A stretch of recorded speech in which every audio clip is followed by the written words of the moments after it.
नमस्कार साथियों, मैं प्रदीप देव बाबू। बांका में प्रस्तावित न्यूक्लियर पावर प्लांट को लेकर कई दिनों से चर्चाएं जोरों पे हो रही है और इसको लेकर कई लोगों के मन में चल रहा है कि क्या होगा नहीं होगा। तो इसमें घबराने की नहीं बल्कि हम लोगों को जागरूक होने की जरूरत है।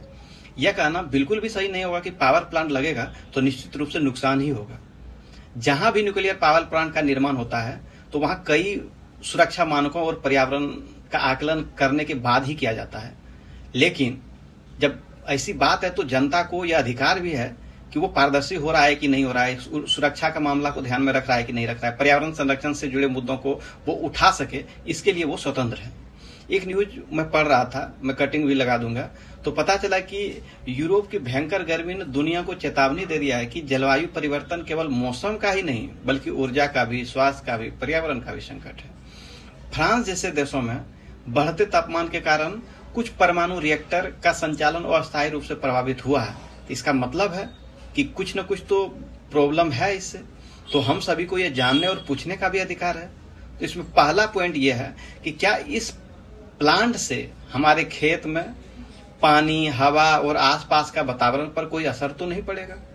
अगर पड़ेगा तो उसे रोकने के लिए क्या क्या इंतजाम किया जाएगा?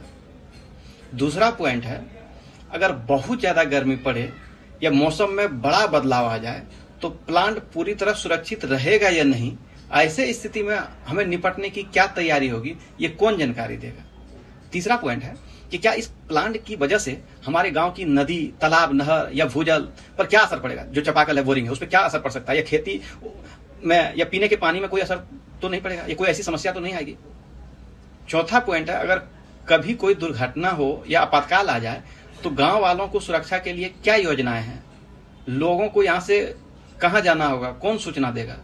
ये सवाल किसी का विरोध करने का नहीं बल्कि अपनी और अपने परिवार की सुरक्षा का है, खेती और आने वाली पीढ़ियों के भविष्य को समझने के लिए है। तो हर नागरिक को ऐसा जानकारी मांगने का पूरा अधिकार है और विकास भी तभी सार्थक होगा जब वह सुरक्षित हो, पारदर्शी हो और पर्यावरण के प्रति जिम्मेदार हो। सब लोग मिलकर जानकारी लें, सवाल पूछें, जागरूक समाज बनाएं। ये सब हम लोगों का राइट है। तो पूरा वीडियो देखने के लिए, अपनी प्रतिक्रिया देने के लिए आप सभी को दिल की गहराइयों से प्रेम पूर्वक बहुत बहुत धन्यवाद।